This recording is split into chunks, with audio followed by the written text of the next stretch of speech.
আমাদের প্রধানমন্ত্রী যে এই এতগুলো দেশে গেলেন, ইটালিতে গেলেন, ইউরোপের বিভিন্ন দেশে গেলেন এবং তার মাঝেই তিনি ইউএইতেও ঘুরে এলেন। মানে ইউরোপের বিভিন্ন দেশে যাওয়া, সেখানে তাদের সর্বোচ্চ নাগরিক সম্মান দিয়েছেন, এই রকম ছবিও আমরা দেখেছি। সেগুলো ছিল আইওয়াশ। আসল সফরটা হচ্ছে ইউএইতে। ইউএইতে গিয়ে তিনি আমাদের যে তেলের চাহিদা এবং সেই চাহিদা অনুযায়ী যোগান, সেই যোগানকে তিনি নিশ্চিত করে এলেন। একদিকে যেরকম আপনি ঠিক খুব সুন্দরভাবে বোঝাচ্ছেন, একদিকে ভারত যেরকম ইসরায়েলের সঙ্গে যে স্ট্র্যাটেজিক পার্টনারশিপ, সেই পার্টনারশিপকে তুলে ধরছে, তার পাশাপাশি এই গালফ কান্ট্রিজে ভারতের গালফ কান্ট্রিজগুলোর সঙ্গে ভারতের যে সম্পর্ক, এই বাইল্যাটারাল সম্পর্কগুলোকেও একদিকে মানে তুলে ধরার চেষ্টা করা হচ্ছে। খুব সুন্দর একটা ব্যালেন্স ডিপ্লোমেসি ভারত কিন্তু এখানে দেখাচ্ছে স্যার। দেখুন, শুধু ইউএই থেকে আমাদের শুধু তেল নয়, তেল থাকলে তো অনেক জায়গা থেকে আমরা পেতে পারি। রাশিয়া থেকেও স্যাংশন সরে গেছে, ওরকম ব্যাপার নয়। এটা I2U2 এটা একটা স্ট্র্যাটেজিক শিফট হয়ে গেছে।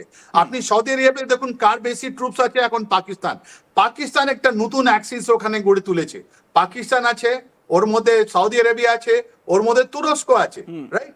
ওদের অনেকগুলো দেশ যারা অ্যান্টি ইন্ডিয়া যেটা আমরা বলতে পারি, বা যারা বরাবর পাকিস্তানকে সাপোর্ট করেছে টেররিজম এতে, ওরা এখন কিন্তু অন্যদিকে আছে আর আমরা এটা অন্যদিকে আছি। তাহলে একটা ওয়েস্ট এশিয়াতে, পশ্চিমী এশিয়াতে আলাদা জিনিস দেখা যাচ্ছে।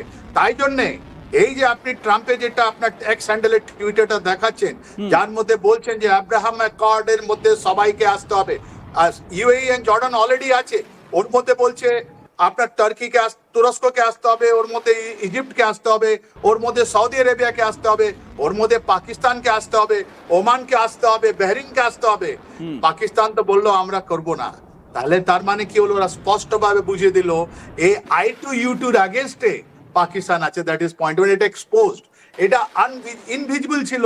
আজকে আপনার চ্যানেলের মারফতে আমরা এটা বলছি, এই alliance is very much there, secret alliance, because diplomacy is not one যেটা চোখে সাধারণ চোখে ধরা পড়ে যায়। তাহলে এটা একটা আমরা বলি কি এটা চলবে, number one.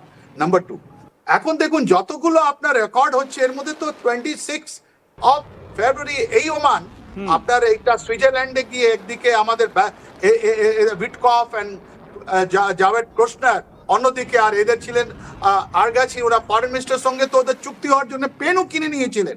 Omani foreign minister বলছিলেন 26 ফেব্রুয়ারি আপনি দেখুন, কিন্তু বললেন না, লাস্ট মোমেন্টেও বললেন না এটা আমরা মানছি না। হ্যাঁ, ইরান ও সময় ওদের খামেনি জিন্দা ছিলেন, বেঁচে ছিলেন। উনি বলেছিলেন আমি ফতোয়া দিয়েছি আমরা নিউক্লিয়ার বম বানাবো না, আমরা সব কথা শুনেছি, আমি নিউক্লিয়ার রোল ব্যাক করছি। তাহলে যুদ্ধটা হলো কেন? এই যুদ্ধটা হলো কেন? এই যুদ্ধটা হলো বিকজ ইসরায়েল যেটা আছে, ও বারবার বলেছে যে এটা যতদিন নামে এদের আমরা মিসাইল সিস্টেম, যতদিন এদের নিউক্লিয়ার পুরো জিনিসটা আমরা না শেষ করে দিই, আমরা এটা মানবো না। তাই জন্য আপনি দেখুন একটা যুদ্ধটা হলো যার মধ্যে আমরা ইসরায়েলের সঙ্গে ছিলাম, আমরা ইউএই সঙ্গে ছিলাম, আর আমরা আমেরিকার সঙ্গেও ছিলাম। এটা কেউ বুঝতে পারেনি। এখন সবাই বুঝতে পেরেছে যে ইন্ডিয়ার স্ট্যান্ড, অফিসিয়াল স্ট্যান্ড কি আছে, এটা আমরা যেটা ডটস গুলো আছে কানেক্ট করার পর আমরা বুঝতে পারলাম। That is point one. Point two, আজকে এই নিউক্লিয়ার ছাড়া আর কি কথা হচ্ছে? হরমুজ নিয়ে কথা হচ্ছে। নর্থের দিকে আপনি ম্যাপে দেখিয়ে দিয়েছেন, ম্যাপে আবার খুলে আপনি দেখিয়ে দিন। একদিকে আছে আপনার ইরান, অন্যদিকে আছে ওমান। এই দুজন ছাড়া কেউ ওখানে খুলতে পারবে না। একটা মাইন্ড আছে, তাই জন্য তো ইরান একটা চার্টার দিয়েছে যে তোমাকে এই আইল্যান্ড দিয়ে, বন্দরাবাদ দিয়ে তোমাকে ঘুরে আসতে হবে, এন্ড প্রত্যেকটা 1 মিলিয়ন। এটাই বলছে কি আমরা করতে দেব না আমেরিকা। তৃতীয়, আমেরিকা চায় না এই যে খাড়ি দেশে যেটা আপনার যুদ্ধ আছে, এটা বিরাম হয়ে যায়, শেষ হয়ে যায়। কেন? যে এই যে পেট্রোল ডলার যেটা আমরা বলছি, পেট্রোল দিয়ে বিক্রি করে আমরা যে ডলার আর্ন করছি, এই ডলারগুলো এখন কিন্তু আমেরিকা দিকে চলে গেছে। আমরা ওখান থেকে তেল আরম্ভ করেছি। Venezuelan oil very much in demand and very much being sold. ওরা কারা বিক্রি করছে? ওর পয়সাগুলো কোথায় যাচ্ছে? আপনার জেনে আশ্চর্য হবে না, আমি জানি আপনারা প্রোগ্রাম করেছেন, ইরাকে যতগুলো গ্যালেন আপনার ক্রুড অয়েল বিক্রি হওয়ার সারা টাকা আপনার আমেরিকার কাছে যায়। আপনার কি নাম, লিবিয়া যতগুলো ওদের ক্রুড অয়েল হচ্ছে, আবার ওটা সব সেন্ট্রাল ব্যাংক আপনার কি নাম আমেরিকা চলে যায়, ওখান থেকে ওরা পয়সা ফেরত করে। তার মানে ওরা চাইছে যে শিফট আছে, যেটা ব্রিক্স করার চেষ্টা করেছিল, যেটা গদ্দাফি করার চেষ্টা করেছিল, যেটা আপনার সাদ্দাম হোসেন চেষ্টা করেছিলেন, ইরান চেষ্টা করেছিল কি 1 to 1 টপ, 1 to 1 কারেন্সি, এটা ওইটা সম্ভব করতে আমি দিচ্ছে না। আর স্পেসিফিক আজকে ভাবে আসবো একটা বিষয় আপনার কাছে অবশ্যই। আপনি ম্যাপের কথা বলছেন, দেখুন আমাদের কাছে ম্যাপটা তো রয়েছে, এই মুহূর্তে কোথায় কি টেনশনের অবস্থা সেটাও আপনাদের দেখাচ্ছি। এই জায়গাটা একটু ক্লিক করে দেখি। দেখুন এখানে কি বলা হচ্ছে, reports that an Iranian ballistic missile was fired from Khuzestan just before the air raid sirens went off in Kuwait. তার মানে কুয়েতকে বিশেষভাবে কিন্তু টার্গেট করা হয়েছে এবং আইআরজিসির তরফ থেকে স্পেসিফিকভাবে এটা মানে ওয়ার্ন করা হয়েছে যে যেহেতু কুয়েত কেন, মানে আমাদের দর্শক যারা দেখছেন তাদের মনে এই প্রশ্নটা আসবে যে কুয়েতে কেন এত অ্যাটাক করা হচ্ছে।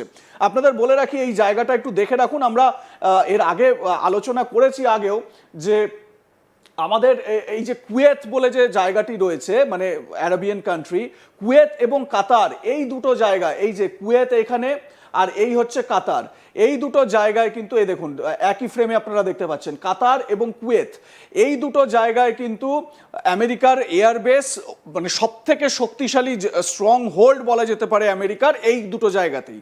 এবং আইআরজিসির তরফ থেকে বলা হচ্ছে যে এই কুয়েত এই পোর্শন থেকেই, এই জায়গা থেকেই আমেরিকান যে ফাইটার জেটগুলো রয়েছে তারা অপারেশন করছে।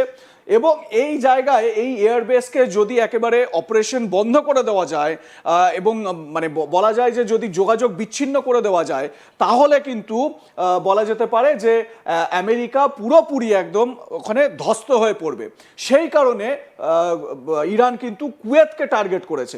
যদিও কুয়েতের তরফ থেকে বা অন্যান্য যে ইসলামিক দেশগুলো রয়েছে এই রিজিয়নে, এখন দেখুন আপনারা দেখতে পাচ্ছেন এইখানে কিন্তু নতুন করে অন্য কোনো দেশে উত্তেজনার কোনো খবর পাওয়া যাচ্ছে না, শুধুমাত্র কুয়েত। তার কারণ রিসেন্ট টাইমসে কয়েক ঘন্টা আগে এই কুয়েতের ওপর ইরান অ্যাটাকটা করেছে। আমি আবারও আপনাদের স্পেসিফিকভাবে বলে রাখি, কুয়েত দেশের ওপর কোনো রকম আক্রোশ ইরানের নেই।